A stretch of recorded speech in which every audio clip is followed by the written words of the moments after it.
As I pull up at work today, I see a healthcare worker getting off late on her way home. And as I think about the shift that she just worked, I can often think about the challenges she dealt with. The reason why I'm bringing this up is as a healthcare leader, I have noticed after the pandemic that there has been a subtle tension in the work environment.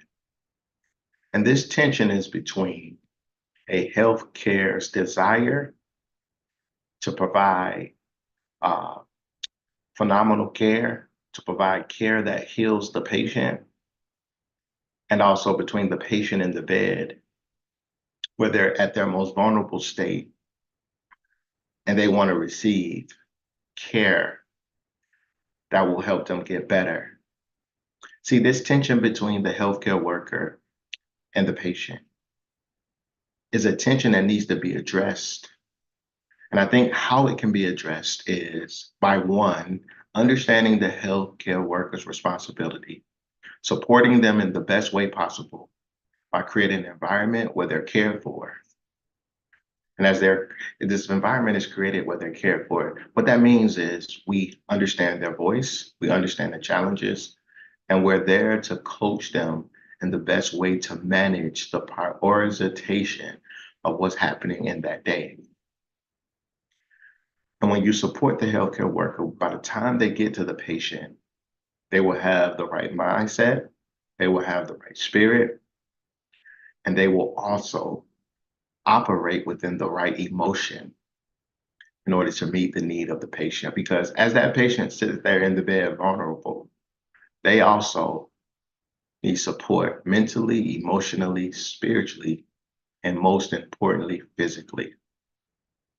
So the reason why this is important, because when we think about each day, each encounter, each sickness, it is important that you keep your mind focused on something positive. The reason why that's so important is because there are so many negative things happening in this world. And if you get caught up in all of these thoughts, it will create a level of anxiety that can be uh, passed on from person to person. It can create a toxic environment. It can create an environment that's not conducive for healing. And because negativity is contagious, we have to find a way to face the negativity, flip it to positivity, and allow positivity to be transferred energy by energy, moment by moment, healthcare worker to healthcare worker to patient, and we will be able to get to a better place. As a man of faith, what I believe is as we start to become representatives of Christ, Christ's whole mission to the lost, Christ's whole mission to those who are sick, sick spiritually, sick mentally, sick emotionally, is that he, through his power, can free them from the power of sin, from the penalty of sin, and also from the presence of sin. Why is this important? Because sin is the root and sickness is the fruit. Depression is the fruit. Anxiety is the fruit. An identity crisis is the fruit. Anger is the fruit, while sin is the root. Now, how do we address this sin issue? Each and every human being has a desire. And as we understand the desires of human beings, we need to put it at the feet of Jesus because Jesus is the only one that can actually satisfy your desire. If you do not bring your desire to the feet of Jesus and take it anywhere else, that desire can be manipulated. Therefore, it will become perverted.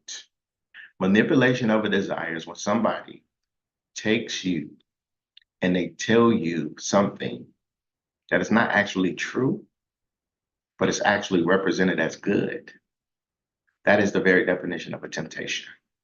Each and every one of us have tendencies, sinful tendencies to do wrong. But if we take those sinful tendencies to Jesus, he will help us understand them, help us navigate them. And as we understand and navigate those tendencies, our desire becomes changed. What I want you to do today is I want your desire to become God's desire so that the tension that is in our environments will be addressed in a healthy way. And as it's addressed in a healthy way, we will be able to move away from tension, and will be able to get into a place where we will truly have a testimony that God is faithful, God is real, and God is the greatest healer of all time.